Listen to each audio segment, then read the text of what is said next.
Hey everybody, and welcome back to Let's Play Salt and Sacrifice. So, last time, or since last time, I did farm a couple more enemies, enough to level up one more time, and I did increase, or I did unlock the final skill, the final level of the shortbow skill, bringing our dexterity up to 35. I also upgraded our healing flask one more time, getting us 10 charges, and there are more upgrades after this one. It did not disappear from the list, so that's good to know. Although I feel like 10 is already pretty generous, but you know, on some more extended expeditions, that might actually... You can still run out, obviously, as we have plenty of times. Now, damage-wise, yeah, so with the 3 points of dexterity that we gained, the Tombtender's Vulge has now slightly surpassed our Stormglaive. And it did actually occur to me that that is only because the Stormglaive is currently getting a 10% damage bonus, right? So without that, the Tombtender's Vulge is actually significantly ahead, and if we had something boosting physical or dark damage, this one would be even better. Also, if I actually equip the Frost Dagger Talisman, that brings the Rot Hook, even though it's not at the same upgrade level as the other weapons, thanks to its boosted cold damage, to a very similar level as well. So yeah, all of these are quite close together. Now the thing is, I mean, the Tombtender's Vulge is technically our highest level right now. It is dark though, and I wonder if I'm not more likely to encounter dark type enemies, partially dark type enemies in the mire, perhaps. More so than fire or light elemental? Well, I suppose we have seen Pyromancer, so I mean, there's really no telling. There are all types everywhere. So I guess that isn't really as much of a factor. The damage is higher for this one, of course, and it's only going to keep going up. Especially if I eventually find a Dagger Talisman that further boosts the damage. The biggest downside is that its magic uses rage, as does this one, of course. And I'm, quite fond of being able to precast my buff whenever. That's the only thing that makes me hesitate switching away from Stormglaive. But I think for the time being I actually do want to switch to the other weapon, just for variety. And, it's not really going to make a big difference. Wait, I suppose that means we don't really have to equip this, because it's not really boosting anything. I could boost our bow damage, physical defense, I guess why not? But then it's only 10 points. I could go for more stamina recovery, although I'm not 100% sure what exactly this means or does in more situations. But it should give me more stamina, right? Some way or another, so why not? Why actually not? So we're using this thing now. I'm assuming that I haven't really confirmed it or anything, or, experimented with it to confirm, but I mean, if anything, it seems like this one is using less stamina. It definitely does seem to allow me to attack quite a bit. Oh yeah. Wait, that takes significantly less stamina per attack. Well, that's certainly another huge argument for using this one. Is that also a slightly different heavy attack pattern? No, that's basically the same, isn't it? Huh, interesting though. I mean, I'm not crazy, right? This is 1, 2, 3, 4, 5.5 attacks worth of stamina. Where's this one? 1, 2, yeah, I mean, 4, 5, 6, 7, 8 exactly. I mean, okay, that's pretty good. That convinces me, basically, if I needed any more convincing. Alright, awesome. Now, before we head back into the mire, I will actually take a few minutes, however long it might take in the end, to look at the bestiary, which I have not been doing a lot, or, at all, since, like, episode 3 or 4, I don't know. Well, last time I looked at the list just a little bit, and that once again reminded me that I really wanted to do this, and, I'm just gonna take the time now. So, if you're, for some weird reason, not interested in this, feel free to skip ahead a couple minutes. Otherwise, enjoy, I guess. So let's see, I mean, we've seen these first couple. Pyromancer. I might miss one that I think we've looked at back then, but I suppose most, basically all the enemies starting from Area 2 should be new. Cryomancer I've probably looked at, yeah. Ice Thrall, Yep, definitely looked at that one. Venomancer, I'm not sure. Hateful manipulator of pure venomous essence, a precious natural element that can thicken blood, relieve pain, and cure ailments when administered correctly. Right, we have looked at the Aendalion, like a descendant of Aendal. Electromancer, a shaper and wielder of the pure essence of lightning, unpredictable, irrational, and rage-filled electromancers take on the personality of those rune-spelling violent flashes that light up the night sky. Lightning runes in the night sky, huh? It's neat. Terramancer. And again, why are these not sorted by, Pyromancer followed by their, the things they summon, for example? But why is this so completely all over the place? There's really no rhyme or reason to it, right? I mean, unless I'm just not seeing it, but I don't think there is. Anyway, I mean, I guess it doesn't make a huge difference unless you're looking for something specifically and you maybe don't know the name. A mountainous shaper of stone and earth, the roots within and the vegetation that emerges. Terramancers tend to be stubborn above all, unyielding to adversity of any kind. I mean, they do look pretty bulky, but yeah, I don't know. This guy, first boss, we've definitely looked at that one. Shunned Furclad. Former member of the Shunned Furclad clan. I think I looked at these ones. Exiled for arcane sins. Conjured as henchmen by Cryomancers to fulfill a pact made long ago, yeah. Ice Knight, skillful duelist conjured from ice within, which entombs dead things. Its sword and shield are crafted of the same sort of metal attainable through Cryomancer Carnifice. Harvester. Serpentoid follower of one of the many Varuna cults that dot the outlands of Corvius' Mire.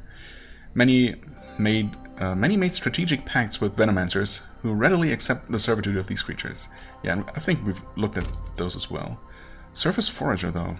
Caricide, tasked with foraging, scavenging, and looting the desolate plain for resources to return to the caves. Right. And I guess, lore-wise, we have learned... We've also killed a lot of these, but we have learned that these people, the Caricide, drove out a nomadic people of by the weird name of Osai, the Osai tribe, whose armor set we found last time. Surface Ranger, a Caricide tasked with ranging the desolate plain, protecting those of the Forager caste from the surface world's many threats. Those are the same species, huh? Okay. Sure, if you say so. Venomous Cluster, an impossible creature wrought from the imagination for hate-filled Venomancer.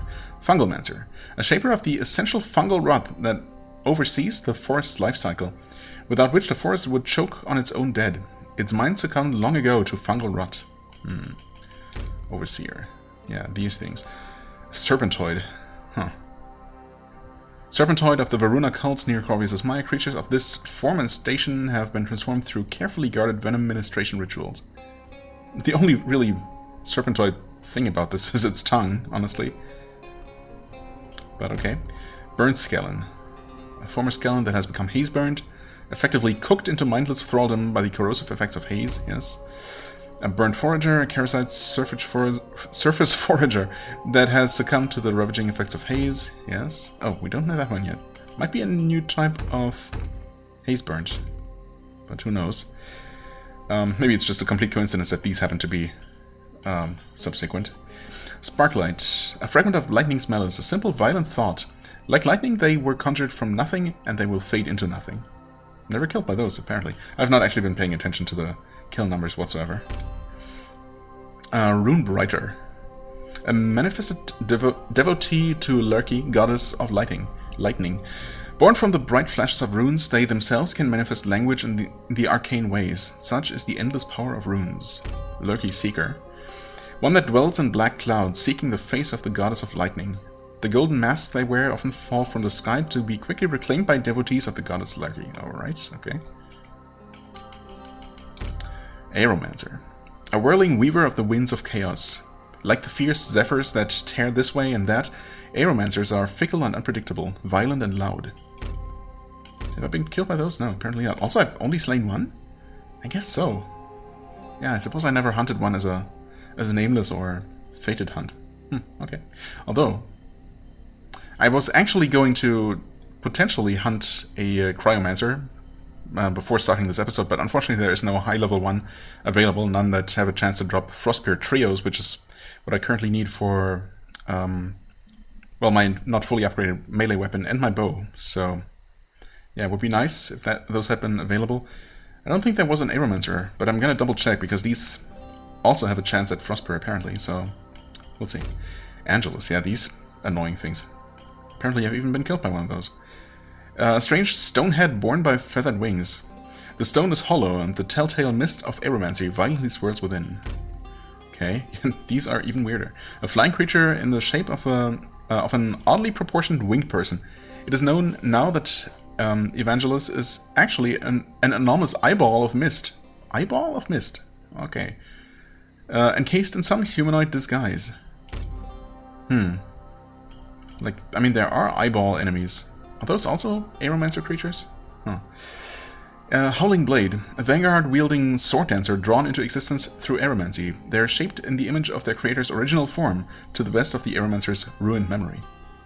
Huh. I mean, vaguely humanoid. Hydromancer, we have definitely looked at this one. They're actually breathing water through those weird suits they're wearing. Amphibian. Yep. No, maybe I was thinking of this one. No, there definitely are actual floating eyeballs, but those I think might also be Hydromancer creatures. A strange construct crafted purely of Hydromancy. Its core is some sort of drowned darkness, but the limbs upon which it depends are the repurposed appendages of the unlucky drowned. Nice. The Green Huntsman. Did I look at this one? Probably.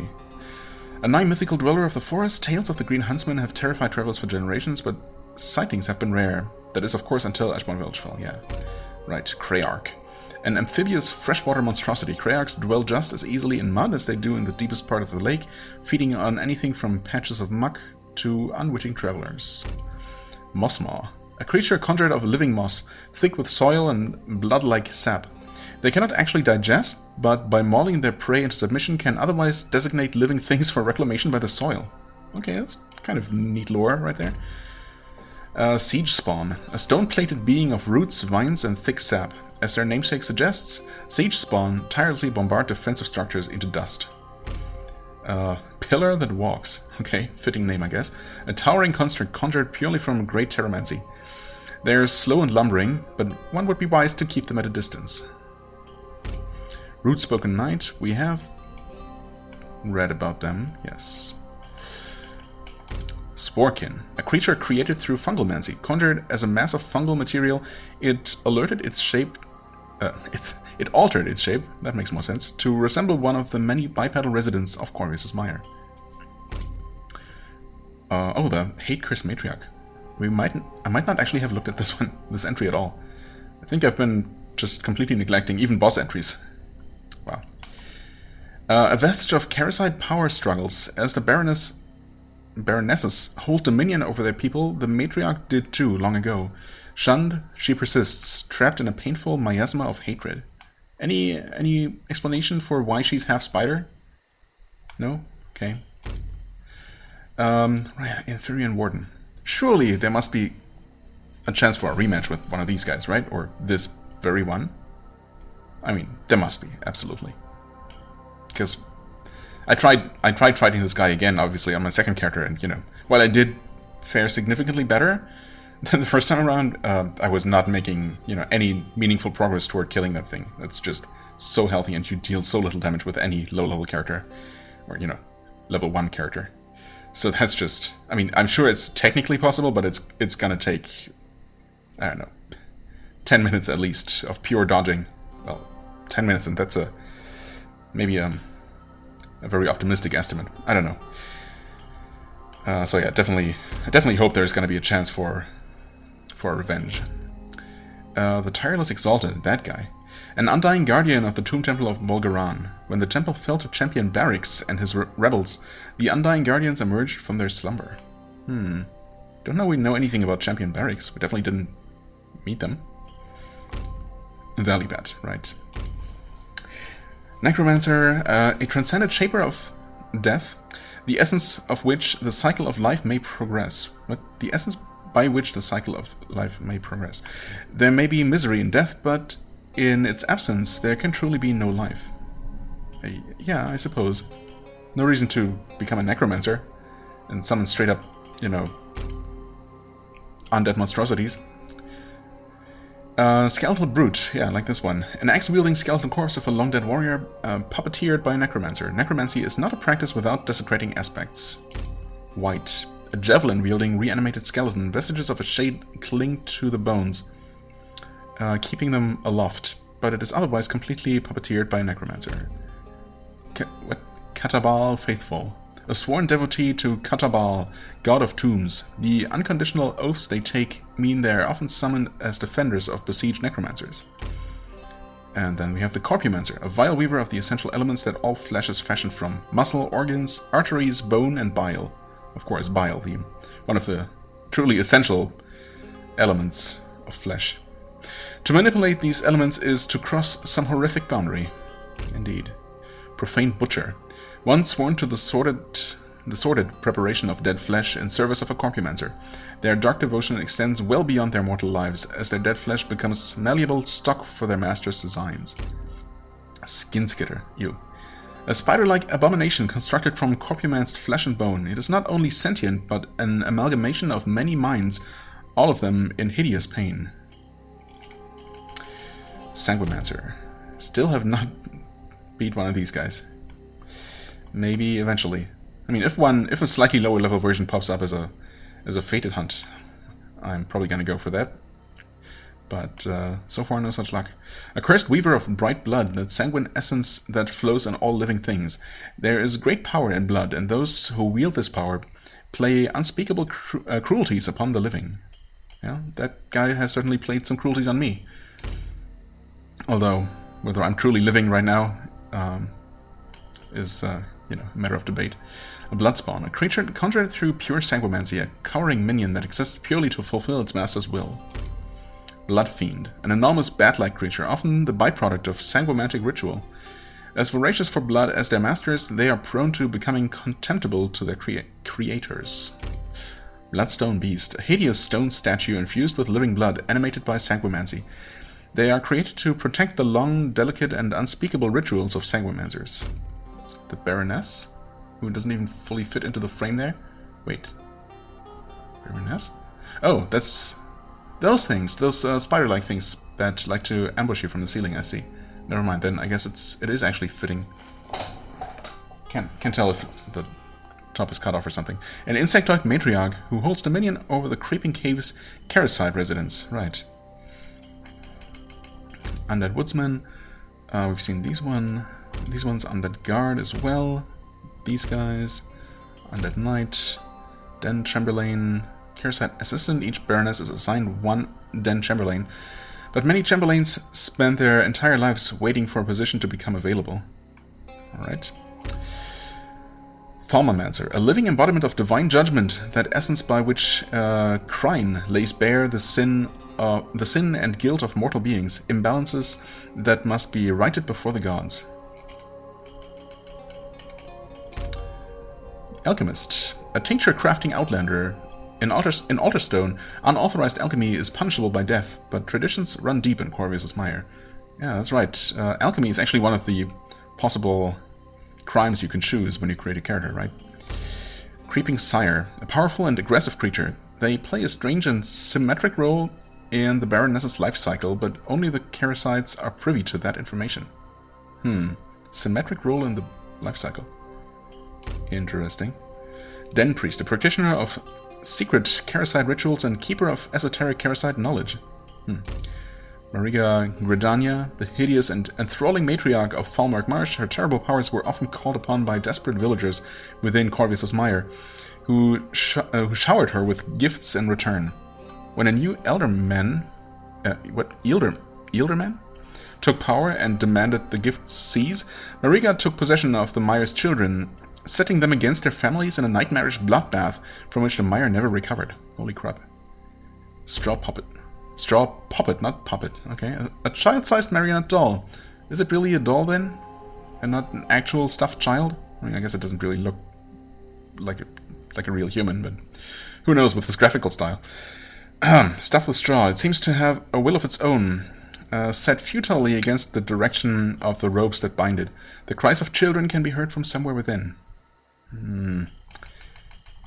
Fenbug, a creature native to the undeveloped outland surrounding Corvus' Mire. When the mages appeared, the pilgrimages ceased, and Corvus' Mire became ripe for plunder. Burnt Fenbug. Ah, there we go. Okay, so we've already seen more haste burns. And they're not all grouped together, because why would they? Why would they be? Former Outlands Fenbug, now burnt to madness by haze. Its raid of Corvus' Mire has been cut short by the insidious warp of mages. Bog Vicar.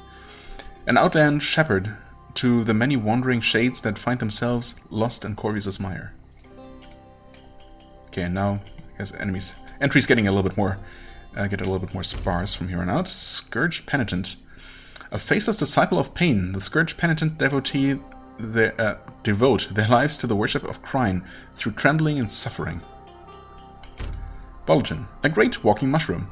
Mushrooms of this size can't exist without fungalmancy, but bulletins, which are prolific runners equipped with potent spore sacs, still pose an incredible threat. They're definitely threatening looking.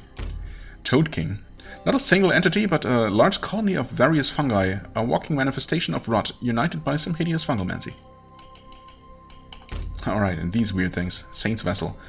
The severed head of a martyred saint solemnly placed upon a luxurious satin pillow, the hands upon which the vessel rests touch the floor in supplication. Traveling Saint. A disciple of Crine who willingly gave up his life to atone for the iniquities of his village. Through thaumaturgy, he is made able to revisit the places he adored, meting out judgment to those who abused his kindness. Okay. Tomb Servant, an undying servant of the Tomb Temple of Bolgaran. They are not the undead as much as they are those... They are not the undead as much as they are those that pledge to protect the tomb in the hereafter. Okay. Fertile Priest, we looked at this one last time. Vitae Scholar, a once skilled researcher of arcane vitae. Or vitae, I don't know. The pungent, slimy substance found deep in the grottos of Corvus' Mire. All that remains now is a living dead vestige of brilliance. Chiku, of course.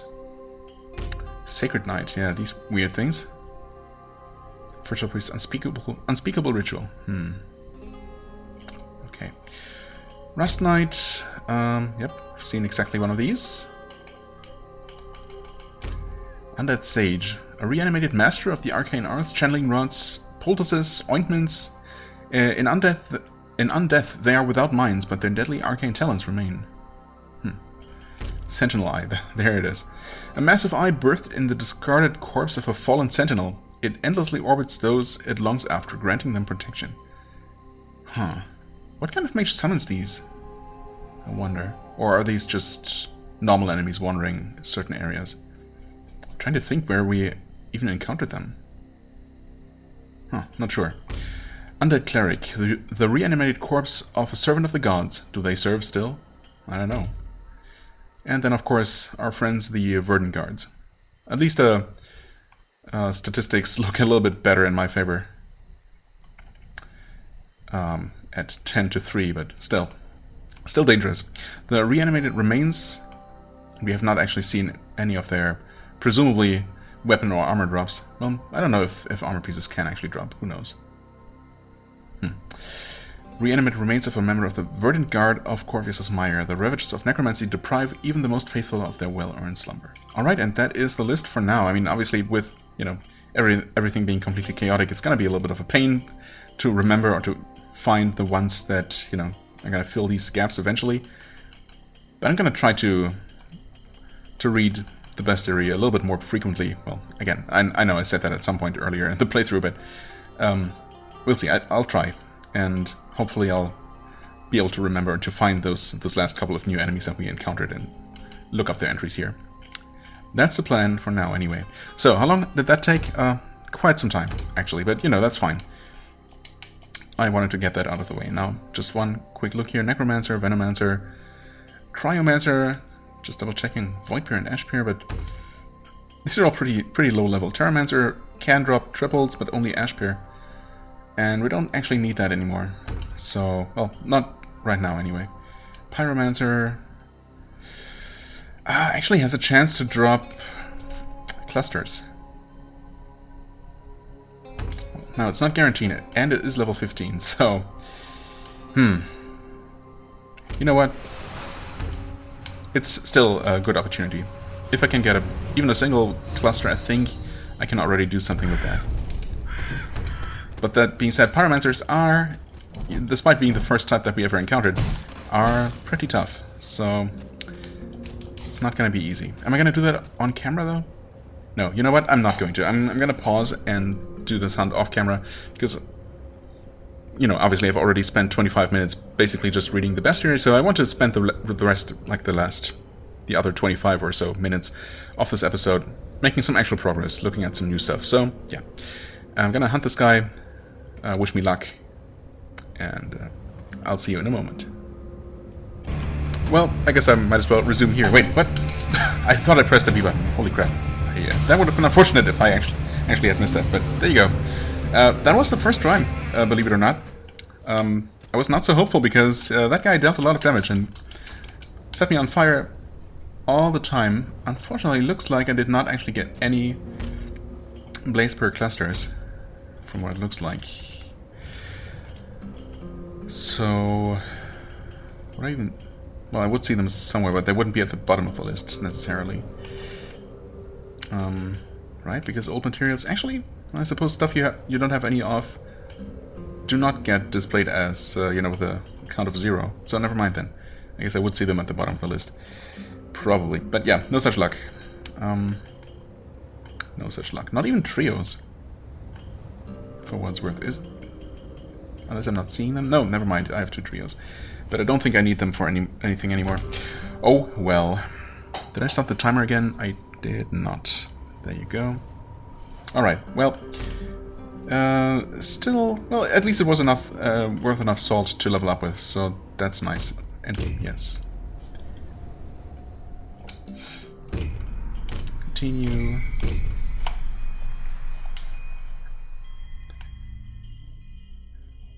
Gonna quickly check. Just make sure, but I mean, what else? What could I possibly need it for? I'm almost exclusively... Oh, never mind. Never mind, I was completely wrong. Of course, I needed these as well. Huh. Well, you know, good thing I accidentally hunted a Pyromancer then.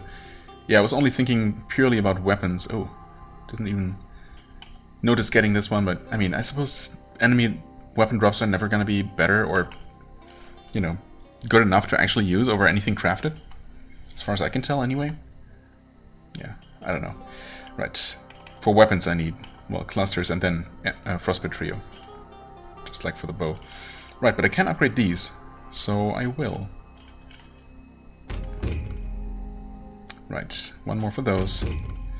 Although I could get these both onto the same level. I mean, I suppose. Why not, right? And now I need 4 more Blaze Trios to get all of my armor onto the same level. Then needing more clusters from then on out. Alright, so that was still useful. A little bit extra defense. Certainly doesn't hurt. Quite the opposite.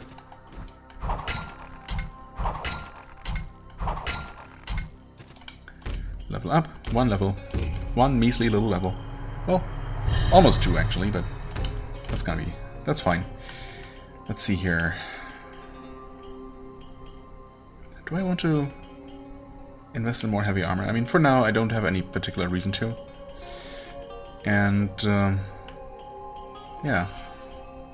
I mean, I'm not really planning to invest in any other skills, you know, to start using any other weapon types. So I think I'm just gonna start investing in pure stat increases. And I guess I'm gonna start with Arcana, because it's the lowest of my damage scaling attributes for now. Well, not counting strength for that one weapon that scales with 3 of them, but I'm not gonna primarily focus on that one. I thought I started putting points in one Arcana skill somewhere, but I mean, I suppose I can pick whichever, right? So I might as well go with this one. Enhance Arcana. Yes. Alright. That pushed our damage just barely past 70. Not on this one, of course.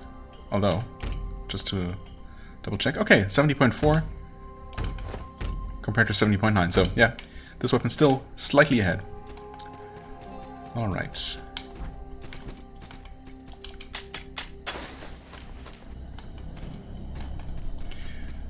Now then. Back to the mire, and I was gonna go straight to the right and check out the upper reaches of those caves.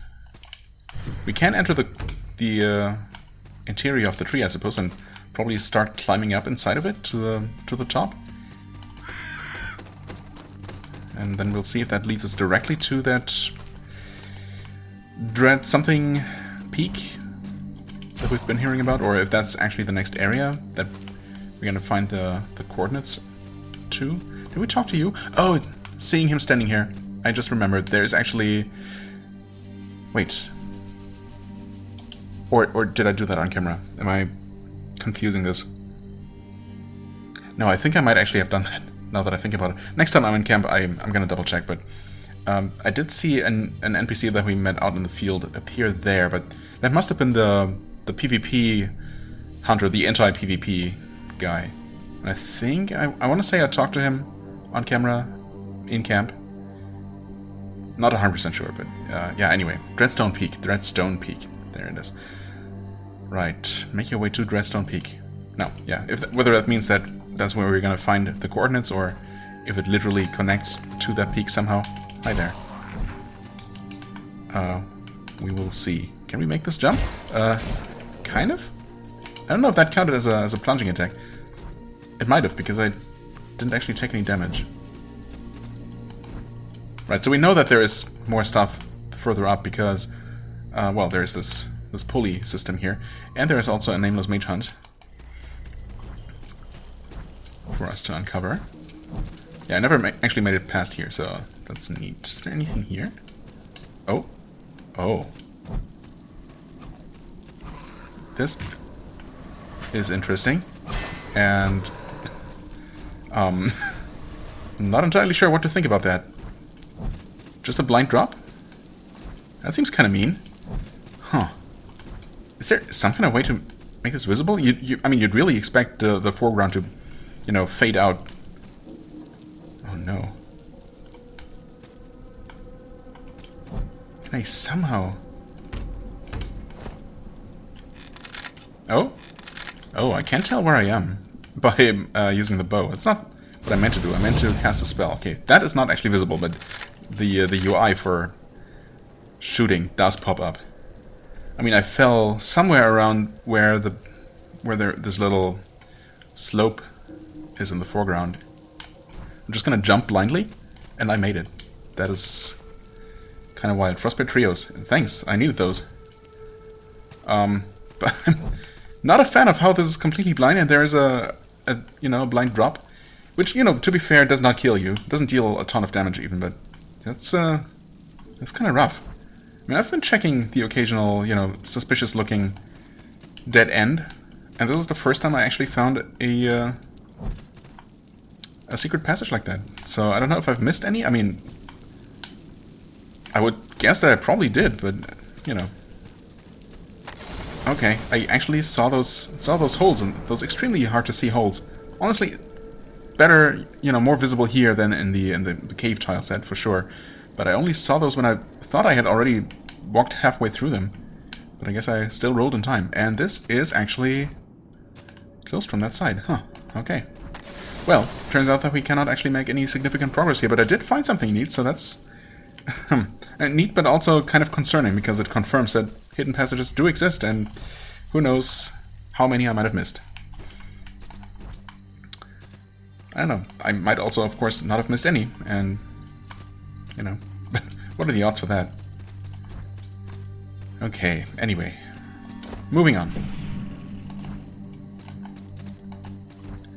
We can open this. We can open two doors on either side of this room, I guess. Yeah. Just for convenience. Alright then. Surely this must be the way to progress. Hello there. That's a new enemy. Should I just look up new enemies the moment I see them? Just so I don't forget? No, that's... No. No, I'm gonna do them in bulk, basically. Or else I'm just gonna spend half of each episode looking around the best area and getting sidetracked. Which you know, that's already happening enough. What the... Oh. I keep thinking this is some weird enemies. I just see something weirdly moving, you know, vaguely moving in the shadows. Huh. Am I gonna be safe on the very... Oh, on the very edge of this platform? I cannot actually make that jump. I cannot... That is, I cannot climb. Oh, wait. Can you climb? No, I cannot. This is not a platform above me. Surely it is. No, maybe it isn't actually. I thought... Okay. Oh, crap. I thought we were in a different part of the cycle. Yeah, this is gonna be fun. There's another one over there as well, which is not currently active. I guess they only start turning once I'm close enough, huh? Huh. I also see some weird... I wish I could point.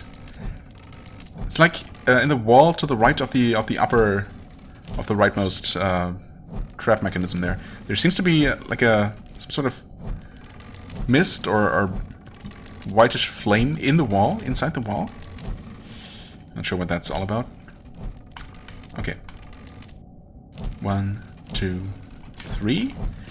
Right. I have to... Oh, this is... Oh, there is something here. But what is it? Oh. It is an item. Okay, Soul Shard Golden Petrio. That is neat that you can actually stand there, but it's also... I mean, I suppose that was an item, but I wasn't even sure what I was looking at there. Thankfully, I just happened to land there, and it all was good. Okay, one more cycle. 3. Alright. Scary. Also, a stupid insect coming out of nowhere. That came out of the wall. That's not fair. I could have climbed that long ladder, or I can head over here and climb the shorter one? Huh. Okay. Wait. Oh, wall jumps, of course. More insects. Thankfully they're one-shots. I do appreciate that. In fact, I haven't even seen them attack successfully yet, so... Wouldn't mind if it stayed that way, but you never know. There is a checkpoint that I might be able to grapple to from here. But I don't know. That looked a little bit far. Surely we're going to be fine here. That's some new kind of monstrosity up there. In fact, is it some sort of mage? Because I do hear a heartbeat. Anyway, resting here. Oh. Huh? That's ominous. I mean, it doesn't lead anywhere. I don't see an item pickup prompt, so... This does not actually appear to be anything. Maybe we're gonna open some sort of shortcut, but... Huh. Yeah, I'm not sure what that's all about. Can we... jump to that? I suppose we can, yeah. I should have just tried that, I mean... Just confirmed. Okay, we opened that. From this side. Huh. More of those guys up there.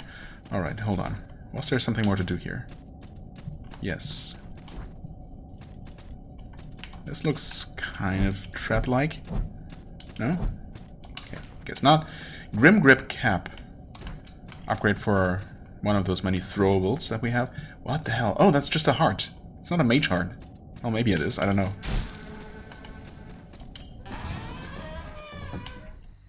Alright, okay. Surprised to find these doors just opening from the inside and not being shortcuts. Ah, yep, it is a boss fight. Sap Blood Heart. Oh no, I cannot quite hit you from ground level without jumping. Well, not with basic attacks anyway. Oh, wait, why am I on this weapon? Also, you're not stationary at all. I mean, you are, but not all the time. When did I switch back to this weapon? And why? Okay.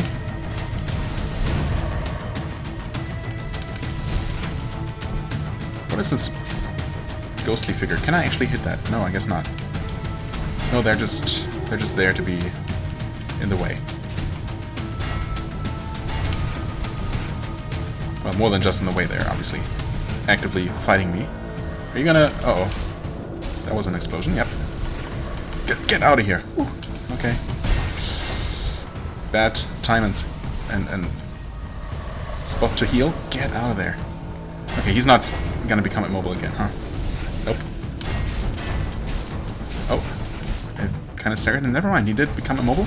I'm gonna do one of those. Unfortunately, I was... Even though I tried to turn around, I cast the spell just a little bit too quickly. Oh god. That still hit me somehow? Yeah, I guess. Okay. Come on, we're getting super close here. Oh, in fact, this is getting a little bit too close for comfort. There we go, there we go, okay. I mean, I almost definitely could have landed the killing blow there, but, you know, I wanted to kind of play it safe. Not sure if prolonging the fight was playing it safe, but I did it. That's all that counts. Jeweled Fibula, alright, is this gonna be good? I mean, it's not bad. Melee reach? What? How does that work? How can this just extend the reach of any weapon? Well, let's see. Is there any... Maybe it just literally increases the size of your invisible... your weapon's invisible hitbox. And with enough of these bonuses, if there is a way to stack more of them, you might just end up hitting enemies that are not even physically or, you know, visibly touched by your weapon. Guess how else would this work? I mean, it is slightly better damage. And it's damage versus minions. But obviously, we don't have the stamina reduction. And I'm already using a weapon with good reach, so, you know, obviously that would actually synergize with it, with the base reach already being good, but I think I prefer the stamina. It's just so nice not to constantly be out of stamina. Okay, where could this possibly lead to? Oh, Myriad rune discovered. That's not what I thought this was gonna be. Well then, Dreadstone Peak. Alright, that is indeed the next area to travel to. Oh, partial rune word discovered. Unknown area. Interesting. Huh. Okay. I see. So, yeah, I guess it is just a normal stone circles, except instead of revealing platforms, it reveals these hidden runes. Alright, that makes sense. Oh. Okay, then. So, we got what we came for. However, we know that there is a sealed door in this area. Somewhere... Oh god, where was it? Oh, actually, it was past the giant troll, the giant. The Agendalion, or whatever. That required 2 more hearts consumed, and my theory for now is that that means hearts consumed in this area. Although I might be wrong about that. I don't know, maybe it is actually cumulative across all areas. Either way, we have unlocked 2 paths up here, up into the canopy of the tree. And maybe we'll find more mages to hunt here. Okay. Doesn't seem like there's anything below. I guess I'm heading over this way. Well, maybe I should head over the other way, because I have reason to assume that this will eventually connect over to the Verdant Ruins and, you know, to that pulley we haven't activated. So there's a chance that the path to the left is actually just, you know, shorter. Just something more self-contained. I'm gonna rest here. I could return... In fact, no, 43 minutes. No, we definitely have time to do a little bit more exploration here. Before I call it an episode, because this has all been going pretty well. Right, there was one of those guys up there. Well, I guess we can probably just reach him. Maybe he'll jump down here. Oh, yeah, he did. Thank you. Very kind of you. Okay, well, there is definitely more going on over here as well. But I'm not aware of any areas further below that this is going to connect to. But then... maybe I'm just wrong. That guy's just sitting there, like some sort of friendly NPC? We've seen them as hostiles, though, so... yeah, no, never mind. Just hostile for sure. Okay. What was it? 3 or 4 hits? So... Oh, Varuna Shrine. Completely new area. Well, immediately regretting my decision to check out this place before the other one.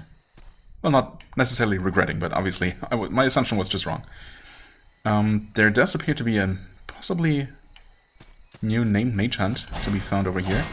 So I will see if I can make my way over there. Oh god. Oh. Oh god, that guy just jumped down here. He might actually kill me. He did kill me. Right, awesome, okay. That serves me right. That was quite reckless. However, I do not see, or I didn't see, of course I didn't really have a chance to look around very carefully. I did not see how to reach that ledge with the mage hunt initiation spot. You know, the desecrated mage victim, I guess. Please jump down here. Be nice. No? Not being nice. Not feeling like being nice today. Huh? Did I get hit by something? Controller shook there for a second. Huh. Anyway. Okay, you can make this jump, just barely. For what it's worth. Alright, so there's obviously something above that's gonna connect to here. Somewhere in here. I suppose further to the left. There might have been a way up.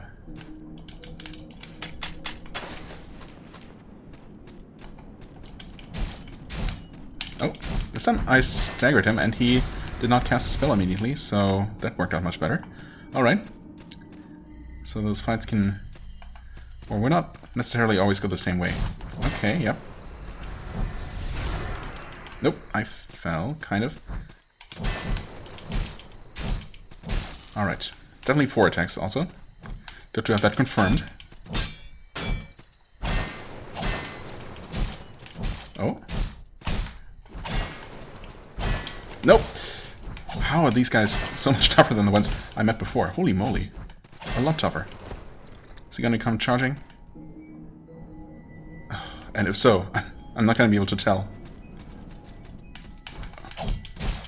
Jesus, how are these guys this tough? Also, oh, the damage! Well, rip salt. It had to happen eventually, but, you know, it was just over a level or so, over a level's worth. Definitely past the point where the salt you get from even a boss enemy is, you know, maybe a level, if that. Almost did not jump. Also, this guy, this time, jumped down immediately, surprising me, of course. Yep. The game just is like that, I suppose. Alright, yeah, those verdant guards. Unless that was a different type? I guess enemies of the same type aren't necessarily always the same strength. That's an unfortunate thing to find out. They sure look like these. Yeah, and more deaths have definitely been added to their counter, so once again the scales are shifting in their favor. That's not great. Well, while I'm here, I suppose I'm gonna quickly scan for anything new. Bleeder, yep, alright. An oversized winged insect. They typically feed on the hulking outland brutes, but as the great tree declined, they've learned to take sustenance from impure sap blood. Oh, and there he is, sap blood heart. Wait, what's this? Oh, it's almost invisible. So those are enemies. Wait. But I didn't damage them, did I? I thought more of them just spawned. I guess 3 of them had spawned by the end of the fight. And when the boss died, they also died, so that counts as 3 deaths for them. Or rather, you know, yeah, 3 kills for me against them. Whatever. Anyway, Sapblood Heart. Ooh, he can apparently drop an item, which he didn't do. Interesting. The heart of the great tree. It pumps sap blood throughout the living monument, but shades of long-dead wickedness now cling to it. An entity of unfocused malice and trepidation, it has neither direction nor will, but latches to the living, infusing its obscene spirit on their unwitting selves. Nice. Okay, well, that's all nice and good. I mean, not really, but... Yeah, these verdant guards down here, these super super-powered Verdant Guards are concerning, to say the least.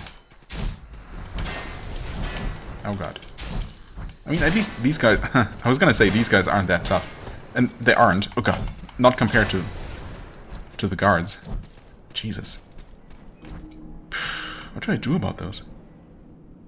I mean, kill them, I guess, but... What? I did not mean to climb that stupid ladder. Dude.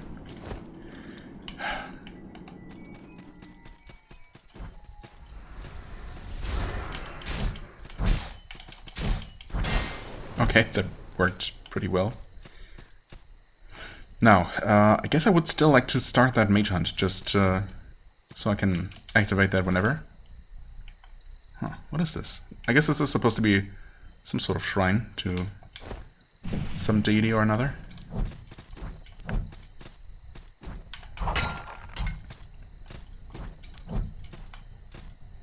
Okay, just keep climbing up.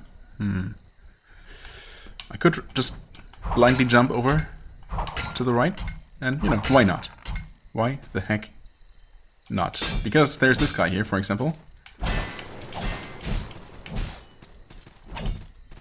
God, and this is a terrible place to be fighting anything. Alright, so much for that. Okay, seriously though. How do you get to that? Is there an opening from the outside, perhaps? It looks like a wall from what little I can see there.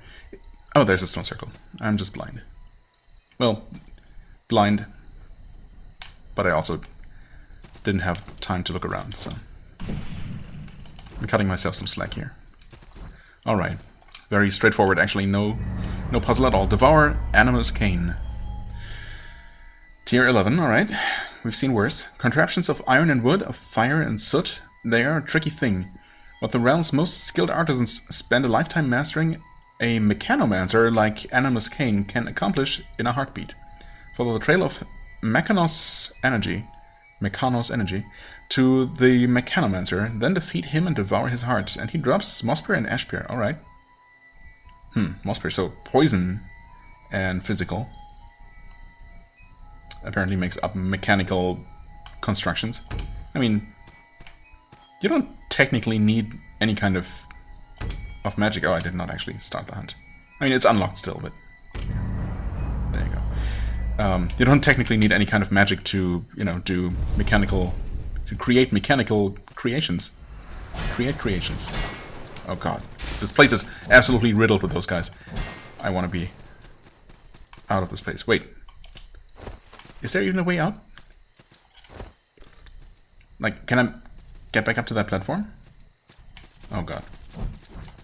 If so, I don't see it. There is no grappling point. Well, I think I'm unfortunately a little bit stuck here. Okay. I mean, I guess the good news, if you want to call it that, is that we have Hazeburn spawning in this area now because we're on a mage hunt. Ah, there we go.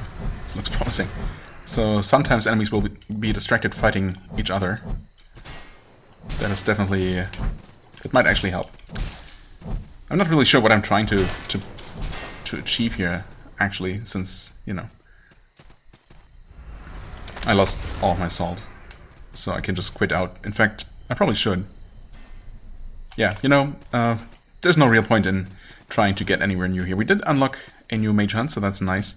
We did learn what a terrible place this is. And again, I'm not really sure why I'm even climbing back rather than just quitting out. Mostly because I've already gotten this far, I suppose. Might as well. Oh. Almost fell there. Okay. Bloodthirsty bug. Get out of here.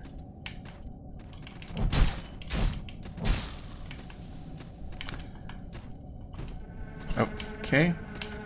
I forgot that we climbed this high up. Wait, didn't we? I think I took a wrong turn. You know what? That's just silly. Yeah, surely the... No, obviously I know that the obelisk was somewhere up there.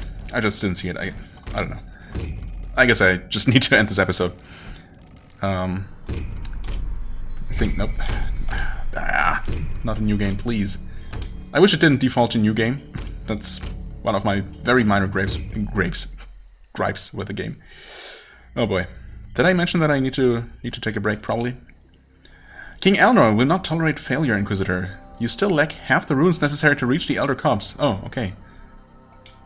I mean, I guess, yeah, I should have assumed that that probably was the unknown area. We cannot sway in our mission. To find the Elder Copse is to find a means of ending this war with the mages. Right. Surely King Elnor has a plan. Why else would he risk our lives? Well, I don't know. Why would he? Anyway, I'm working on it. Which is more than you can say for yourself. Just standing here in camp. Anyway.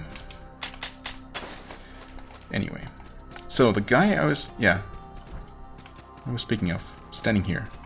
Did I talk to them on cam? In this position? I'm not sure. Here, I grant you this Oathwood amulet. Wear it and become a protector. I guess I never did talk to them here, so there's that. Yeah, I saw them here and I decided to obviously, you know, wait and do it on cam. I just wasn't sure if that was like an episode ago and I had already done it because, I don't know. My brain. It is good to return to Partner's Vale, but there is no time to rest. Well, I disagree. There is time. There is a little bit of time to rest. And sometimes it's just necessary. I am called Watcher Oman of the Oathbound Watchers. I took the sacred duty of hunting those of the Shroud Alliance, Blight Takers, that would shed the blood of fellow Inquisitors. Hunt Blight Takers with me. Well, I would if I had any interest in doing any kind of PvP. Bloodlust is a disease spread by those that hunt their fellow Inquisitors. We of the Oathbound Watchers have sworn to eradicate the blight that is bloodlust. Alright. Good for you. Don the armor of a Watcher. Protect yourself from bloodlust. Right. I mean, are these particularly good? I mean, it's class 5 heavy armor, so probably good in terms of defenses. I mean, it looks very solid, but obviously also heavy and, you know, requiring a skill we don't have or plan to ever get. Class 5 Great Hammer, alright. Throwing axe. And that's that. Neat, but, you know, not for me. Now, well, I'm gonna end the episode here, obviously. Next time, well, I guess we have a couple of new places to check out up near the top of the tree, although, I mean, at least the left side seems, for the first time in a very long time, seems like an area that I'm actually underleveled for. I mean, everything I can mostly deal with, but those verdant guards, holy crap. They're so tanky and they deal so much damage that they definitely feel like I'm not supposed to fight them right now. And I mean, we do have access to a new area, so maybe that's just a subtle hint to actually head there first and return to the mire later. But of course I have not actually checked out the right hand side of the top of the tree. So I will definitely take a look at that one before I determine that it's time to move on. Yeah. Anyway, I'm gonna, you know, do whatever in between episode maintenance seems appropriate, like selling stuff, I guess, sorting through inventory. I know I picked up that one, you know, enemy weapon drop, which should be pretty useless. Maybe I'll do some fated hunts for experience and or materials. I'll take another look. But other than that, yeah, well, obviously, I'll report anything interesting next time, and then we're gonna head back into Corvus' Mire at least one more time before moving on, as I just said. So look forward to that. For the time being, I thank you very much for watching. I hope you enjoyed. If you did, please hit the like button, leave a comment, and I shall see you real soon. Bye-bye.